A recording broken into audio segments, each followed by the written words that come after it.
محبوب کی اور دین مبی کے حقدار و علمدار ہیں علماء دیوبند، اسلام کے غمخوار ہیں علماء دیوبند، آقا کے وفادار رسوله الذي أرسل بالحق بشيرا ونذيرا وداعيا إلى الله بإذنه وسراجا منيرا. أما بعد فأعوذ بالله من الشيطان الرجيم. بسم الله الرحمن الرحيم. ويؤثرون على أنفسهم ولو كان بهم خصاصة. وعن أبي أمامة رضي الله تعالى عنه قال قال رسول الله صلى الله عليه وسلم: من أحب لله وأبغض لله وعاطى لله ومنع لله فقد استكمل الإيمان، أو كما قال عليه الصلاة والسلام. رواه أبو داود. وعن أبي هريرة رضي الله تعالى عنه قال قال رسول الله صلى الله عليه وسلم: المؤمن مرآة المؤمن، أو كما قال عليه الصلاة والسلام. رواه أبو داود. صدق الله العظيم وصدق رسوله النبي الكريم، ونحن على ذلك لمن الشاهدين والشاكرين، والحمد لله رب العالمين. میرے محترم بزرگوں اور دوستو، آج ہم لوگ جو پریشان ہیں اس کی بنیادی اور صرف ایک وجہ یہ ہے کہ ہم لوگ مکمل شریعت پر عمل نہیں کرتے ہیں. شریعت پر عمل کرنا چھوڑ دیے، صرف تھوڑا بہت کر لیتے ہیں، مکمل شریعت کو اپناتے ہم لوگ نہیں ہیں. اللہ اور رسول کو تو ہم لوگ مانتے ہیں، لیکن اللہ اور رسول کی ہم لوگ نہیں مانتے ہیں، بلکہ خواہشات نفس کے غلام ہیں. اور قرآن نے اس کی مذمت اور برائی بیان کی ہے. افرأیت من اتخذ الہہ ہوا، کیا آپ نے اے نبی کیا آپ نے اس کو دیکھا جو اپنا معبود اپنی خواہش کو بنا لیا؟ یعنی خواہش کے پیچھے چلنا یہ بھی نعوذ باللہ اگرچہ شرک تو نہیں ہے، لیکن اللہ تعالیٰ کو ناگوار اور غیرت ہے کہ اے میرے بندے، میں نے تم کو پیدا کیا، میں تیرا خالق، رازق، مالک، دنیا میں بھی ساتھ، قبر میں بھی ساتھ، حشر میں بھی ساتھ، محشر میں، جنت میں، ہر جگہ میں تجھے کام دوں گا، اور تو مجھے چھوڑ کر کے غیروں کی طرف توجہ کرتا ہے، خواہش کے پیچھے چلتا ہے. تو میرے دوستو، ہم لوگوں کی جتنی بھی چیزیں خراب ہو رہی ہیں اور جتنی بھی ناکامی ہو رہی ہے، وہ سب کے سب اصل اور بیس جو ہے وہ شریعت پر عمل نہیں کرنا ہے. ہم لوگ شریعت پر عمل کرتے ہیں، لیکن مکمل شریعت پر. اور دین کے اندر جو کامیابی ہے وہ مکمل شریعت کو اپنانے کے اندر ہے. کچھ بہت اپنا لینے سے وہ کامیابی نہیں ہوگی اور اس کے اندر وہ بھلائی نہیں ہوگی. اگرچہ آدمی 30 نمبر بھی لائے تو پاس ہو جاتا ہے، وہ ایک الگ چیز ہے، لیکن اعجاز اور بہترین جو اس کی عزت ہوتی ہے وہ ہائیسٹ نمبر کے اوپر ہوتا ہے.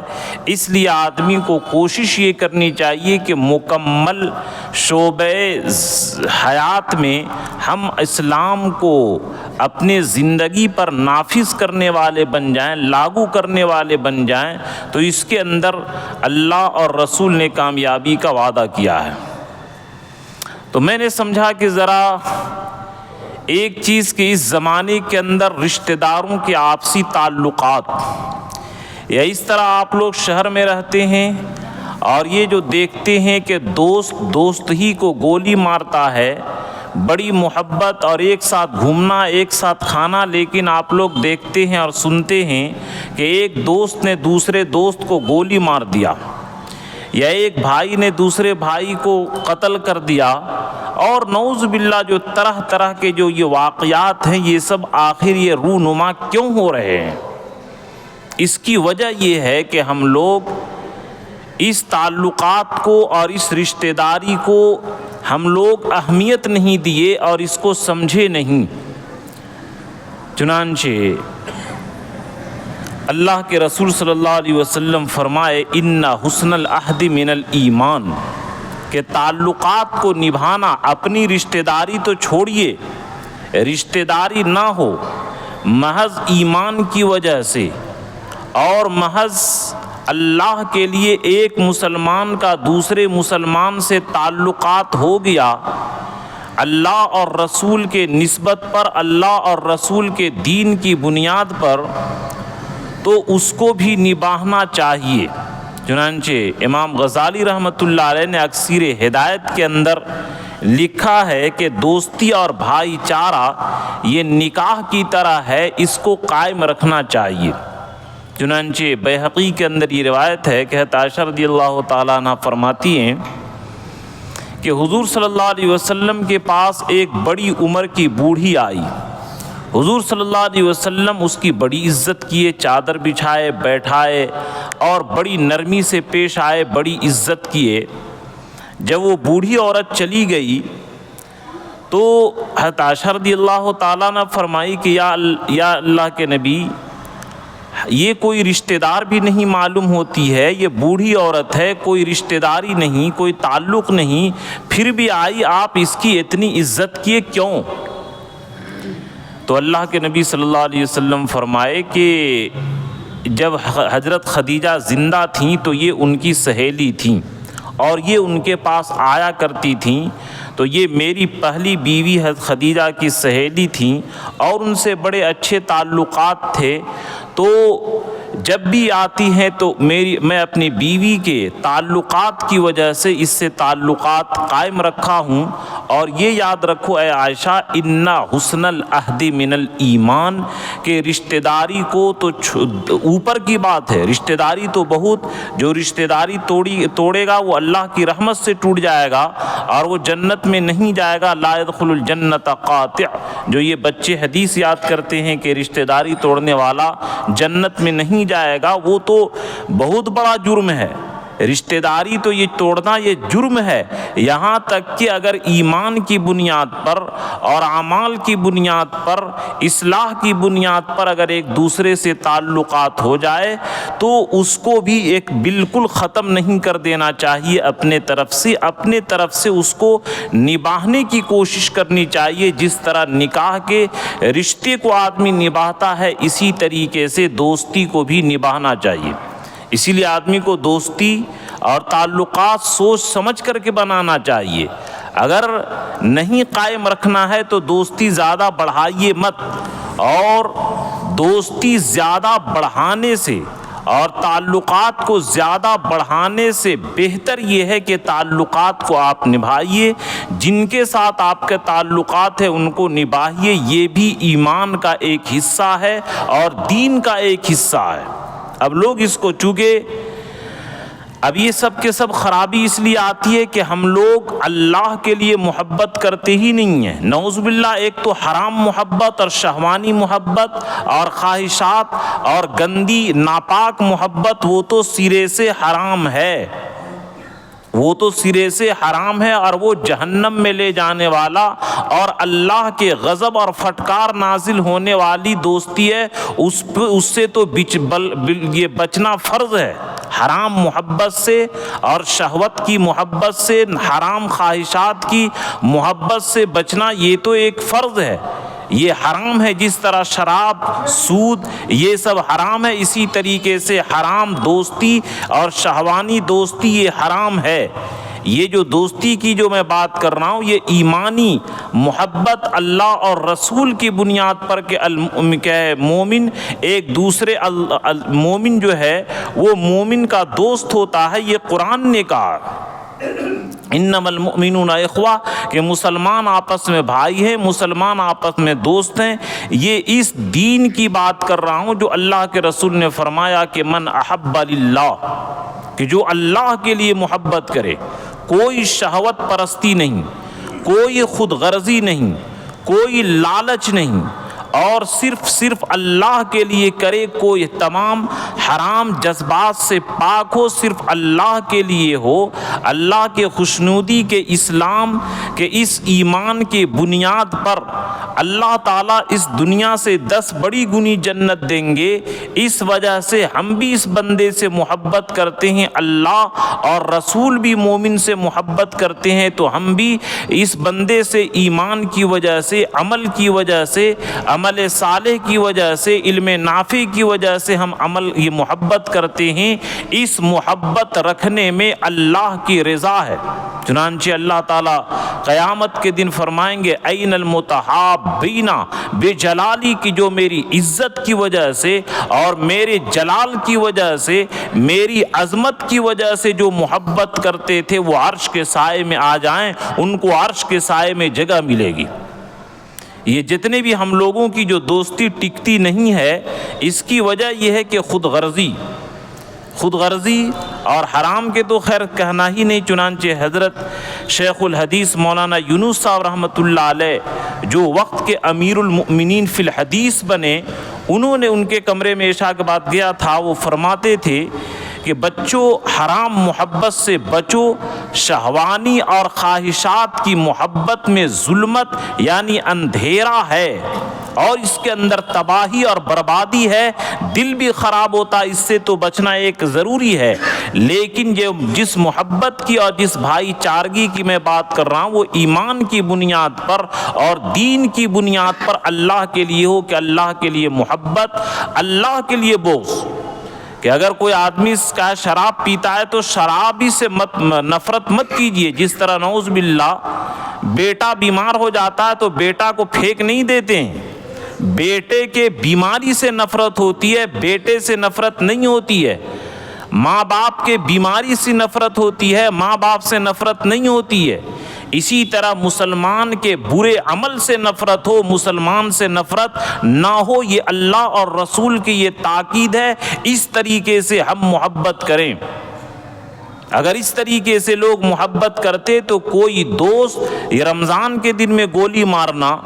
دوست جس کے ساتھ 10 سال زندگی گزارا, کھایا پیا سفر حضر سب میں ساتھ رہا, اور وہی دوست گولی مارا, یہ چونکہ اللہ کے لیے نہیں تھا, خود غرضی کی بنیاد پر تھا, اور خود غرضی پوری نہیں ہوئی تو اس کو جو گولی مارا پارٹنر, یہ اسی سب نتیجہ ہے کہ ہم جو دوستی کیے, تعلقات کیے, اللہ کے لیے نہیں کیے بلکہ خود غرضی کے لیے کرے. تو اس لیے اللہ کے رسول فرمائے کہ جو اللہ کے لیے محبت رکھے, اللہ کے لیے بغض رکھے, اللہ کے لیے دے. انہیں کہ آج ہم اس کو دے رہے ہیں تو یہ بدلہ میں بعد میں ہمیں دے گا, ہمیں اللہ نے اوقات دیا, ہم اس کو دے رہے ہیں. اور کسی کو نہ دیں تو اللہ کے لیے کہ اس کے پیسہ دینے سے یہ شراب پیے گا, بگڑ جائے گا, تو وہ اللہ کے لیے نہ دیں کہ یہ غلط اس کی روش چلے گی. تو اللہ کے لیے دینا, اللہ کے لیے روکنا. اس کے بعد اللہ کے رسول فرمائے استکمل الایمان, کہ اگر یہ عمل ہو تو اس نے ایمان کو مکمل کر لیا. یہ ایمان کی بنیاد پر کہ جس کے اندر ایمان جتنا گہرا ہوگا, جس کا ایمان جتنا زیادہ مضبوط ہوگا, وہ ایمان کی بنیاد پر, دین کی بنیاد پر, اللہ اور رسول کی محبت کی بنیاد پر وہ محبت کرے گا. اللہم ارزقنی حبک, اے اللہ اپنی بھی محبت عطا فرما, ورزق من یحبک, اور جو تم سے اللہ آپ سے محبت کرتا اس کی بھی محبت عطا فرما. یہ اللہ کے رسول دعا فرمایا کرتے تھے. تو بہرحال اللہ کے نبی صلی اللہ علیہ وسلم یہ بھی فرمائے کہ دو مسلمان جو ہے دو ہاتھ کی طرح ہے, کہ ایک ہاتھ دوسرے ہاتھ کو دھلاتا ہے, مدد کرتا ہے, اسی طریقے سے دو تعلق والے ایک دوسرے کی مدد کریں. چنانچہ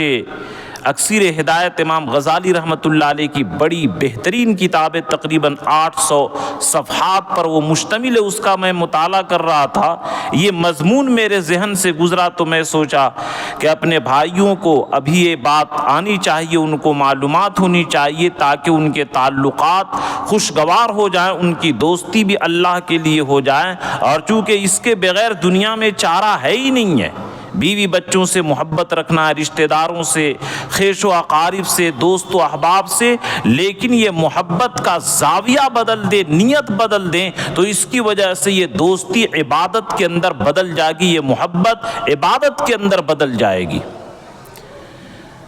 چنانچہ امام غزالی رحمۃ اللہ علیہ لکھے ہیں کہ یہ جو آپس کے تعلقات اور آپس کے دوستی ہیں، اس کے 10 حقوق نقل کیے ہیں۔ ان میں سے پہلا یہ حق جو ہے وہ اپنے مال میں مشترک سمجھیں، اپنے مال کے اندر اس کو بھی حصہ دار بنائیں اگر دوستی کے لائق ہے تو۔ چنانچہ ایک آدمی آیا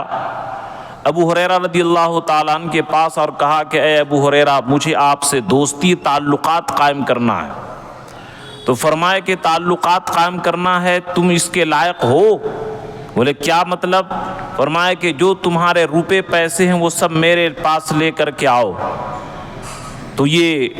وہ نہیں ہوا تو فرمائے کہ تم دوستی کے لائق نہیں ہو۔ تو آدمی کو دوستی بھی سوچ سمجھ کر کے کرنا چاہیے کہ کون آدمی دوستی کے لائق ہے اور کون آدمی دوستی کے لائق نہیں ہے، اس کو پہچان کر کے دوستی کرنی چاہیے، ہر آدمی سے دوستی نہیں کرنی چاہیے۔ چنانچہ اللہ کے نبی صلی اللہ علیہ وسلم فرمائے الرجل علی دین خلیلہ، کہ آدمی اپنے دوست کے دین پر یعنی اس کے روش کے اوپر چلتا ہے، فَلْيَنْظُرْ مَنْ يُخَالِلُ بِهِ، لہذا دیکھ بھال کر کے دوستی کرو کہ کس آدمی سے تم دوستی کر رہے ہو، کہ یہ دوست ہے یا دشمن ہے یا منافق ہے، ذرا سمجھو۔ ہر ایک آدمی دوستی کے لائق نہیں ہوتا، جو آدمی دوستی کے لائق ہے اس سے اللہ کے لیے دوستی کرو، اللہ سے محبت کے لیے، اللہ کی محبت میں اس سے محبت کرو تو یہ محبت عبادت بن جائے گی۔ چنانچہ سب سے اعلیٰ درجہ کہ اپنے مال کے اندر مشترک سمجھے، جیسا کہ مہاجرین اور انصار کے یہ ایسی دوستی اور ایسی اخوت کہ اپنا آدھا گھر، اپنا آدھا مال یہ سب دے دیے کہ تم لوگ کیا ہے میرے مال کے اندر شریک ہو، ایسی دوستی کائنات کے اندر کسی نے نہیں کی جو مہاجرین اور انصار نے کیا ہے۔ تو دین کی بنیاد پر اور سب سے گھٹیا درجے کی دوستی یہ ہے کہ کسی سے دوستی ہم کریں اور اس کو غلام سمجھے کہ تم یہ میرا کام کر دیا کرو، تم یہ میرا کام کر دو، صرف اس سے کام لیتا ہو، خدمت لیتا ہو، یہ دوستی کا سب سے گھٹیا درجہ ہے۔ مطلب پرستی کے لیے، مفاد پرستی کے لیے دوستی نہ کریں، بلکہ اللہ کی محبت کے لیے کہ اس کو شریک سمجھیں۔ تو بہرحال ایک چیز تو یہ ہے کہ ہم اپنے مال کے اندر اس کو بھی شریک سمجھیں کہ اللہ نے ہمیں مال دیا اور میرے دوست کو ضرورت ہے تو اس کی بھی تعاون کریں، یہ پہلا حق ہے۔ اب یہ دیکھیے، چنانچہ حضرت ابو الحسن نوری رحمۃ اللہ علیہ یہ بڑے اونچے درجے کے اولیاء میں سے ہیں۔ ان کے زمانے کے بادشاہ کو کسی نے چغلی کر دی کہ دیکھیے بادشاہ سلامت، یہ جو اس زمانے کے اندر صوفی بنے ہوئے ہیں اور بزرگ بنے ہوئے ہیں، اندر سے نعوذ باللہ بڑے خراب ہیں، اور یہ لوگ آپ کے حکومت کو ہلا سکتے ہیں، آپ کے حکومت کے لیے خطرہ بن سکتے ہیں، اس لیے جتنے بھی ولی ہیں اس زمانے کے اندر اور جتنے صوفی ہیں سب کو قتل کروائیے، ورنہ یہ حکومت آپ کی پلٹ دیں گے۔ بادشاہ تھا بے وقوف، اس نے آرڈر جاری کر دیا کہ جتنے بھی اس زمانے کے اندر ولی بنے ہوئے ہیں اور جتنے بھی بزرگ بنے ہوئے ہیں تمام صوفیوں کو قتل کر ڈالو۔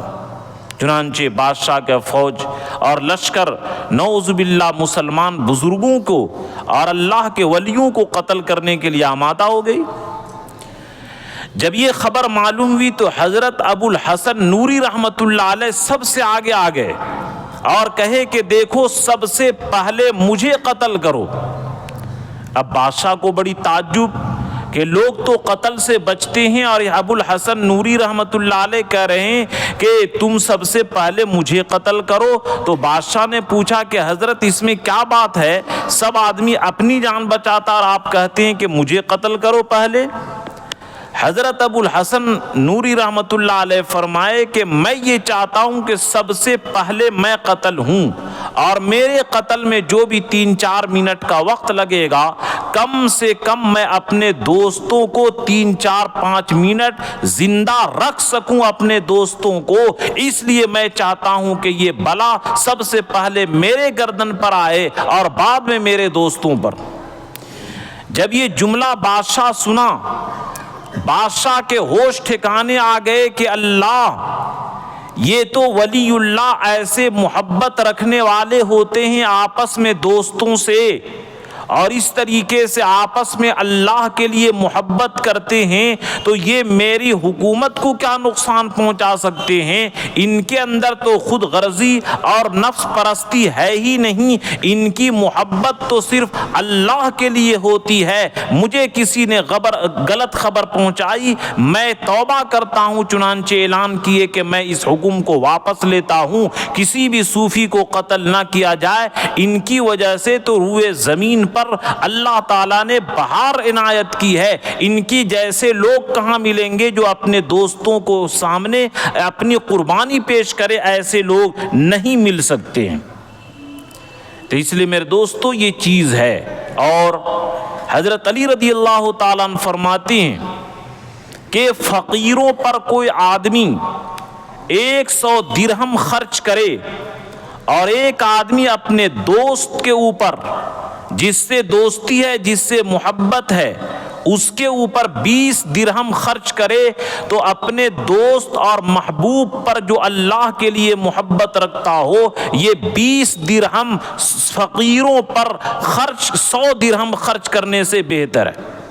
یعنی ان کے حضرت علی رضی اللہ تعالیٰ عنہ کے فرمان کا مطلب یہ ہے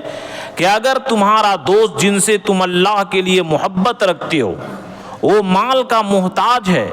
تو فقیر اور غریب اور دیگر جگہ صدقہ کرنے کے مقابلے میں تم اگر اپنے دوست کی مدد اور تعاون کرو، اس کے اندر ثواب بڑا ہوا ہے فقیروں اور دوسری جگہ صدقہ کرنے کے مقابلے میں۔ تو میرے دوستو یہ پہلا حق ہے کہ ہم ان کو اپنے مال کے اندر بھی شریک سمجھیں اور جتنا ہو سکے بشاشت کے ساتھ ان کے تعاون کریں، یہ پہلا حق ہے۔ چنانچہ واقعہ یہ مشہور حدیث کے اندر ہے کہ ایک صحابی سفر میں حضور صلی اللہ علیہ وسلم کے ساتھ ہو گئے۔ حضور صلی اللہ علیہ وسلم 2 مسواک توڑے، ایک مسواک سیدھی تھی اور ایک مسواک ٹیڑھی۔ حضور صلی اللہ علیہ وسلم ٹیڑھی مسواک خود رکھے اور سیدھی بہترین مسواک اپنے ساتھی صحابی کو دیے۔ صحابی رسول عرض کیے کہ یا رسول اللہ مجھے ٹیڑھی دیجیے، آپ اچھی رکھیے۔ اللہ کے رسول صلی اللہ علیہ وسلم فرمائے جب تم میرے سفر میں دوست ہو گئے ہو تو میرے اوپر حق ہے کہ میں تمہاری تعظیم کروں، اگر میں تیرا حق تلفی کروں تو قیامت کے دن پکڑ ہوگا۔ تو یہ دوستی نبھانا یہ اللہ کی طرف سے بڑی عظیمت کی چیز ہے اور بہترین چیز ہے۔ اللہ کے لیے دوستی رکھیں اور اس کے حقوق ادا کریں، تو ایسے لوگ، یہ دلیل ہے اس بات کی کہ ایسے لوگوں کا ایمان نہایت کامل ہے۔ اس لیے تمام اغراض، تمام نفسانیت، تمام لالچ، تمام حرص اور تمام طرح کے مفاد سے پاک ہو کر کے یہ لوگ اللہ کے لیے محبت رکھتے ہیں۔ فقد استکمل الایمان، اور ترمذی کے اندر ہے استکمل ایمانہ، کہ اس نے اپنا ایمان مکمل کر لیا۔ اگر اپنے دوستوں کے ساتھ، اپنے ساتھیوں کے ساتھ حقوق تلفی کرتے ہیں تو صرف روزہ نماز یہ ایمان کی علامت نہیں ہے، بلکہ ایمان کے اندر نقص ہے اپنے ساتھیوں کے ساتھ اور اپنے دوستوں کے ساتھ حق تلفی کرتا ہے۔ دوسرا حق جو ہے ان کی ضروریات پوری کرنا، کہ جن سے ہماری دوستی ہے، جن سے اللہ کے لیے محبت ہے، ان کی ضروریات پوری کریں۔ چنانچہ حدیث بھی ہے من نفس عن مؤمن کربۃ من کرب الدنیا الی آخر حدیث، کے جو آدمی کسی مسلمان کی دنیاوی ایک تکلیف کو دور کرتا ہے تو اللہ تعالیٰ قیامت کے دن اس کی 70 تکلیف کو دور کریں گے، اور پوری آخرت کی ایک تکلیف دنیا کی اربوں تکلیف کے اوپر بھاری ہے، تو جو آدمی دنیا سے کسی آدمی کی تکلیف کو دور کرتا، اللہ تعالیٰ قیامت کے دن اس کی آخرت کی تکلیف کو دور کریں گے، یہ سمجھ کر کے، یہ نہیں کہ اس سے مجھے کام لینا ہے، اس سے ہمیں غلامی کروانا ہے، اس کو اپنے احسان کے نیچے دبانا ہے، یہ نیت نہ ہو، بلکہ اللہ کے لیے کہ اللہ نے مجھے وسعت دی ہے، اس مال کے ذریعے ہم آخرت کمائیں۔ چنانچہ امام غزالی رحمۃ اللہ علیہ اسی اکثیر ہدایت کے اندر لکھیں کہ سلف صالحین میں ایک آدمی کا انتقال ہو گیا، انتقال ہونے کے بعد اس کے دوست نے اس کے بال بچوں کی 40 سال تک کفالت کی۔ سوچئے کہ 40 سال کی مدت کتنی ہوتی ہے کہ اپنے دوست کے انتقال پر ان کے بیوی بچوں کی 40 سال تک اللہ کے لیے کفایت کی، کوئی خود غرضی نہیں، کوئی حرام نیت سے نہیں، کوئی حرام یہ بدلے میں نہیں، بلکہ صرف اللہ کے رضا کے لیے۔ تو یاد رکھیے کہ جو آدمی دنیا کے اندر کسی مومن کی تکلیف کو دور کرتا ہے، قیامت کے دن اللہ تبارک تعالیٰ اس کی تکلیف کو دور کریں گے۔ اب ہم لوگوں کے نعوذ باللہ مزاج ہی بدل گیا کہ نعوذ باللہ اگر کسی کی بیوی مر گئی تو جب نئی شادی ہوتی ہے تو پرانی شادی کے تمام رشتہ داری کو آدمی بھول جاتا ہے، جبکہ اللہ کے نبی فرما رہے ہیں اِنَّ حُسْنَ الْعَہْدِ مِنَ الْإِيمَانِ،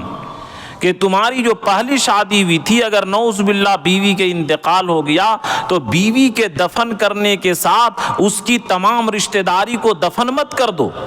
صرف بیوی کو دفن کرو، اور ان کے جو رشتہ دار ہیں، ان کے جو بھائی ہیں، باپ ہیں، ان کی جو کیا ہے ان سے تعلقات کو برقرار رکھو۔ اور اللہ کے نبی نے یہی تعلیم دی کہ حضرت خدیجہ رضی اللہ تعالیٰ عنہ کا انتقال ہو گیا اور یہ فرماتے تھے کیا تم نے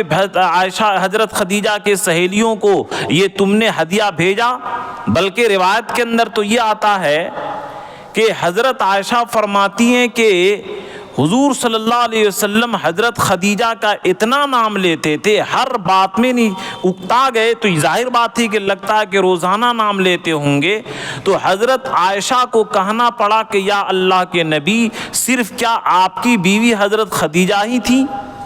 اتنا تذکرہ کرتے ہوئے ہاں، اس سے مجھے ان کے مال سے جو مجھے فائدہ پہنچا، کسی بیوی کے مال سے فائدہ نہیں پہنچا، اور ان کے اولاد سے میری نسل چلی، کسی کی اولاد سے نسل نہیں چلی، میں احسان فراموشی نہیں کر سکتا ہوں اور ان کے تعلقات کو بھول نہیں سکتا ہوں۔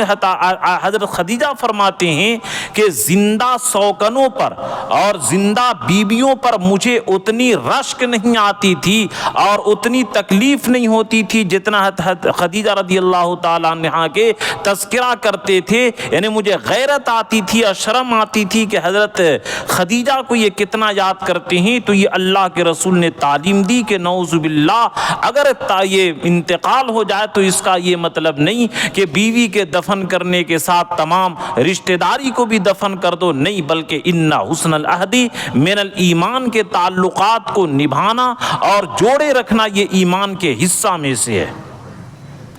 اب تو نعوذ باللہ دوسری شادی ہوتی تو زندہ ہی میں بیوی کے اور اس کے تمام رشتہ داروں کو دفنا دیتے ہیں۔ یہ سب ایمان کی کمزوری، آخرت کی بے فکری کی نتیجہ ہے۔ تیسرا حق جو بیان کیے وہ زبان کا حق ہے کہ اپنے دوست کے بارے میں ہمیشہ زبان کو بہتر رکھے، اپنے دوست کے عیب کو چھپائے اور اس کی خوبیوں کو بیان کرے، اس کے حق میں نیک بات کہے، عیب چھپائے اور خوبی کو ظاہر کرے، اور اگر خوبی ظاہر نہیں کرتا بلکہ اپنے دوست کی ہمیشہ برائی بیان کرتا ہے تو وہ دوست نہیں ہے، بلکہ وہ حاسد اور اس کا جلن خور ہے، وہ دوست نہیں ہو سکتا ہے۔ چنانچہ فرمایا گیا ہے اسی کتاب کے اندر لکھے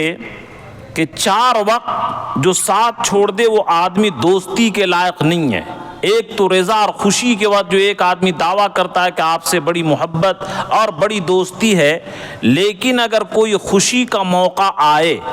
اور خوشی کے موقع پر یاد نہ رکھے تو سمجھو کہ یہ دعویٰ غلط ہے۔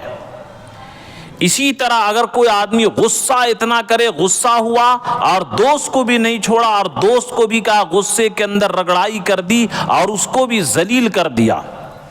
اسی طرح لالچ اور حرص کے وقت کہ کمائی ہونے لگی تو صرف اپنے دیکھے اور اپنے دوست کو ساتھ چھوڑ دیے۔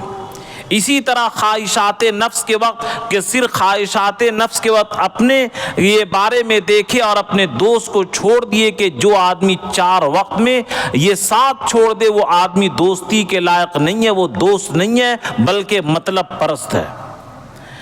بلکہ تو اللہ کے نبی صلی اللہ علیہ وسلم یہ فرمائے بھی،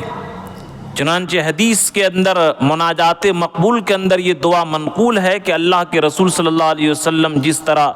دجال کے فتنے سے پناہ مانگتے تھے، قبر کے اور فتنے سے، تمام فتنوں سے پناہ مانگتے تھے، اسی طرح دعا کیا کرتے تھے، اللہم انی اعوذ بک من خلیل ماکر، اے اللہ میں مکار، دھوکے باز دوست سے پناہ مانگتا ہوں۔ عیناہ تریانی وقلبہ یرعانی، ایسا دوست کہ جس کی آنکھ ہر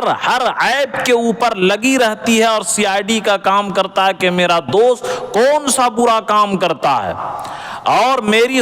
کوئی اگر ترقی ہو جائے تو میں اس کا دل ہر وقت میری نگرانی کرتا ہے اور حسد کے اندر جلتا رہتا ہے۔ ان رعا حسنتن دفنہا،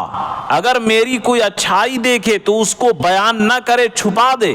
وَإِن رَعَا سَيِّئَةً أَذَاعَهَا، اور اگر کوئی برائی دیکھے تو اس کو پھیلائے۔ اے اللہ میں ایسے مکار، غدار، دھوکے باز، منافق دوست سے پناہ مانگتا ہوں۔ یہ اللہ کے رسول صلی اللہ علیہ وسلم دعا مانگتے تھے۔ لہذا آپ بے وقوف مت بنیے گا کہ اگر کوئی آدمی آپ کے برائی کو بیان کرتا ہے تو کبھی بھی یہ مفتی کا فتویٰ نہیں ہے بلکہ اللہ کے رسول کا فرمان ہے، حدیث کا فرمان ہے۔ اللہ کے رسول ماکر کا لفظ استعمال کیے، خلیل ماکر، مکار، مکر کرنے والا، دھوکے دینے والا، کہ اوپر سے کچھ اور نیچے سے کچھ، اوپر سے دوست اور اندر سے دشمن۔ ایسے لوگوں سے ذرا ہوشیار رہنے کی ضرورت ہے۔ تو یہ دوستی ایک تیسرا، بلکہ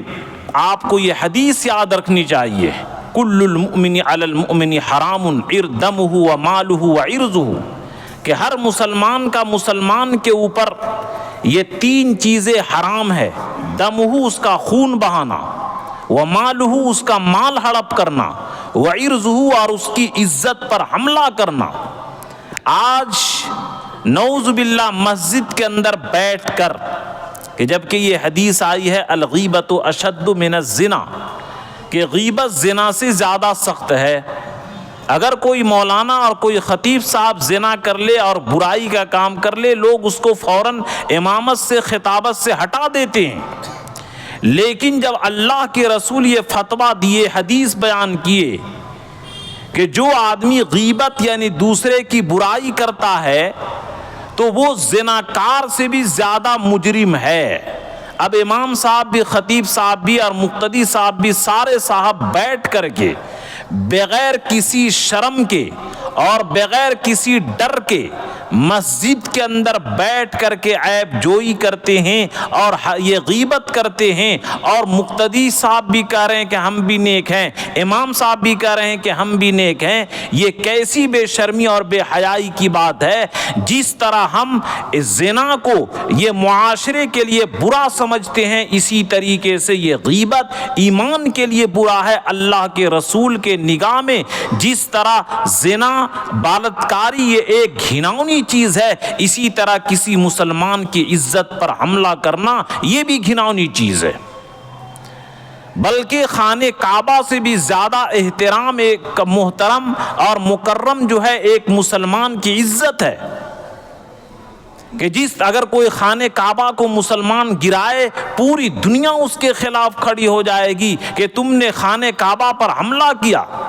لیکن ہم دیندار صاحب ہو کر کے حاجی نمازی مولانا مفتی ہو کر کسی مسلمان کی عزت پر حملہ کریں اور اپنی دینداری کے اندر کوئی فرق نہیں پڑتا، یہ کیسی بے وقوفی اور حماقت کی بات ہے۔ وجہ یہی ہے کہ ہم لوگ مکمل دین کے اوپر نہیں چلتے ہیں، دین کے بعض شعبے پر چلتے ہیں اور اس کے اندر کامیابی نہیں۔ ادخلوا فی السلم کافہ، مکمل اسلام کے اندر داخل ہو۔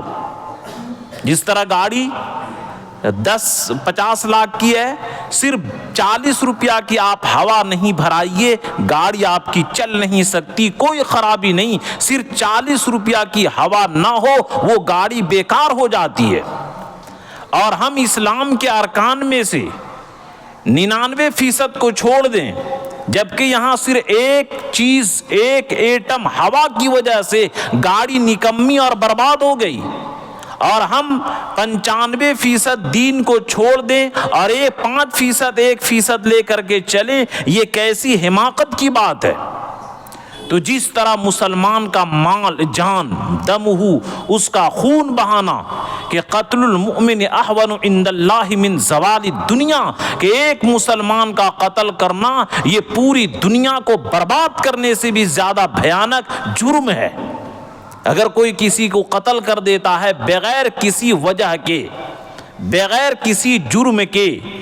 ورنہ نفس بالنفس کے اگر جان کو مارا تو اس کے بدلے میں پھانسی دی جائے، وہ تو ایک الگ چیز ہے سزا کے طور پر، لیکن اگر کوئی بغیر وجہ کے مارا تو فَكَأَنَّمَا فَسَدَ النَّاسَ، کے گویا کہ اس نے پوری دنیا کو ہلاکت و بربادی کے دہانے میں ڈال دیا۔